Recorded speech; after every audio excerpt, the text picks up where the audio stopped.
అనూహ్యంగా జరిగే సంఘటనని షాక్ అంటాం. కానీ ఇది అలా అనడానికి లేదేమో, ఎందుకంటే ఎప్పుడో అనుకున్నదే ఇప్పుడు జరిగింది. కాకపోతే ఒక పార్టీ నుంచి బయటకు ఒక సిట్టింగ్ ఎంపీ వెళ్తున్నారంటే షాకే.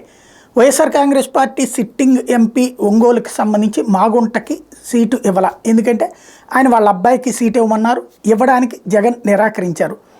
అలాగే మాగుంట ఇటు తెలుగుదేశంతో సన్నిహితంగా మెలుగుతున్నారని తెలుసు. మొన్న రేవంత్కి డబ్బులు పంపించినటువంటి వాళ్ళు లావు శ్రీకృష్ణదేవరాయలు, మాగుంట ఇలాంటి వాళ్ళు ఉన్నారు అన్నటువంటి వసంత కృష్ణప్రసాద్ ఇలా ముగ్గురు కలిపి దాదాపు 100 కోట్లు పంపించారన్నట్టు జగన్ దగ్గర ఉన్నటువంటి ఇంటెల్ సమాచారం. ఆ కారణంగా వీళ్ళని అవాయిడ్ చేస్తూ వచ్చారు. ఈ ముగ్గురికి టిక్కెట్లని పక్కన పెట్టినటువంటి పరిస్థితి. చివరికి వచ్చాడు మాగుంట ఇప్పుడు తాజాగా ఆ తర్వాత తెలుగుదేశంలో చేరడానికి ప్రయత్నించినా ఇంతవరకు గ్యాప్ వస్తూ వచ్చింది. ఎందుకంటే ఒంగోలు సీటు బీజేపీ ఆశిస్తుంది, పురంధేశ్వరి అక్కడి నుంచి పోటీ చేస్తారని ప్రచారం జరిగింది. అయితే పురంధేశ్వరి అక్కడి నుంచి చేయడానికి సిద్ధంగా లేరు. ఆవిడ రాజమండ్రి నుంచి విశాఖపట్నం వాళ్ళ అల్లుడే కాబట్టి రాజమండ్రి నుంచి పోటీ చేయడానికే ఎక్కువ ఇంట్రెస్ట్ చూపెడుతూ ఉన్నారు.